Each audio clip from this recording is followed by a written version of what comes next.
অবশ্যই আমরা 5ই আগস্টের আগে ফিরে যেতে চাই না। আমাদের মধ্যে মত পার্থক্য থাকবে, কিন্তু কোনোভাবেই সেটি যাতে মত বিভেদের পর্যায়ে চলে না যায়। নতুন প্রজন্ম একটি আশা দেখতে চাইছে, গাইডেন্স চাইছে, এবং এদেশে 20 কোটি মানুষের মধ্যে একটি বড় অংশ হচ্ছে তরুণ সমাজের সদস্য। নিরাপত্তা শুধু নারীর না, নারী পুরুষ উভয়ের ক্ষেত্রে হওয়া উচিত। আমাদের সমস্যা ছিল, আমাদের সমস্যা আছে, অবশ্যই আমরা 5ই আগস্টের আগে ফিরে যেতে চাই না।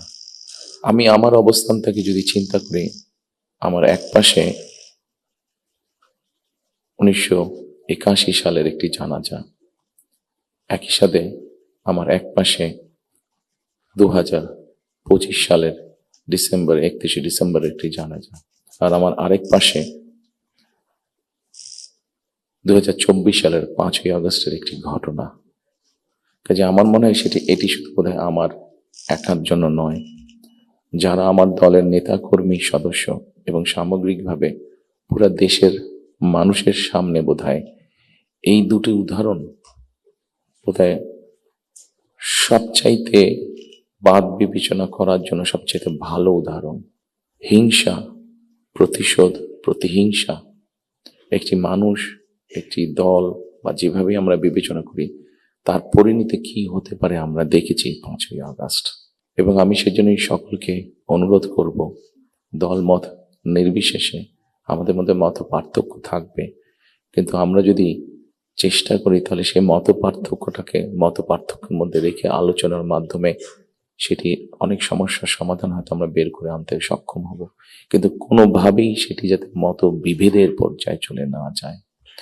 মত বিভেদ হলে জাতিকে বিভক্ত করে ফেললে কি হতে পারে আমরা দেখেছি। আজকে সেই জন্যই অনেকের মুখে অনেক হতাশার কথা আমরা শুনি, কিন্তু তারপরও আসার কথা হচ্ছে যে তাদের কাছে ভবিষ্যতের চিন্তাও আছে, ভবিষ্যতের পরিকল্পনা আছে। আমার দেশে ফিরে আসার পরে আমি যে কয়বার আমার বাইরে যাওয়ার একটু বেশি সুযোগ হয়েছে, আমি সাভারে গিয়েছিলাম, আরো কয়েকটি জায়গায় গিয়েছিলাম। আমার কাছে মনে হয়েছে নতুন প্রজন্ম একটি গাইডেন্স চাইছে, নতুন প্রজন্ম একটি আশা দেখতে চাইছে। শুধু নতুন প্রজন্ম না, আমার কাছে মনে হয়েছে প্রত্যেকটি প্রজন্মই মনে হয় কিছু একটি গাইডেন্স চাইছে।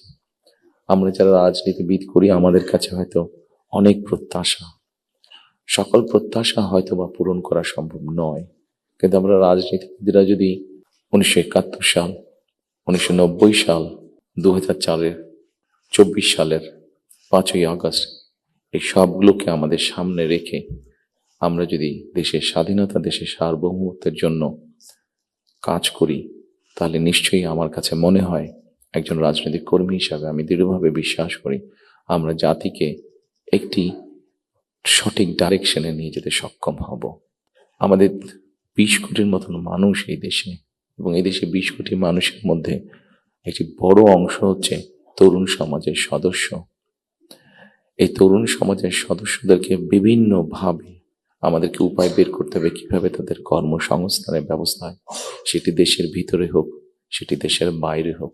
আমরা যদি এটি সক্ষম না হই এই কাজটি করতে, তাহলে আমরা 5ই আগস্ট বলি, 90-এর আন্দোলন বলি, 1971 সালের স্বাধীনতা যুদ্ধ বলি, আমাদের মনে হয় খুব সম্ভবত প্রত্যেকটি প্রত্যাশা ধ্বংস হয়ে যাবে।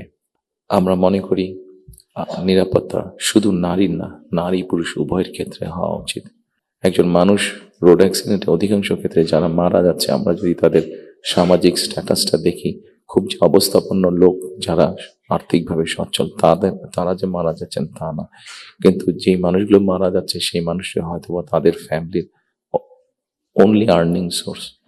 মারা যাওয়ার পরে সেই ফ্যামিলিটির কি হচ্ছে, অথবা লোকটি যদি পঙ্গু হয়ে যায়, মানুষটি যদি পঙ্গু হয়ে যায়, তাহলে তার ফ্যামিলির উপরে কি হচ্ছে, এই বিষয়টি বোধহয় আমাদেরকে নজরে আনা উচিত। এরকম অনেকগুলো বিষয় আছে যে বিষয়গুলো আমার মনে হয় রাজনৈতিক দলগুলোর মধ্যে চিন্তা ভাবনা হওয়া উচিত।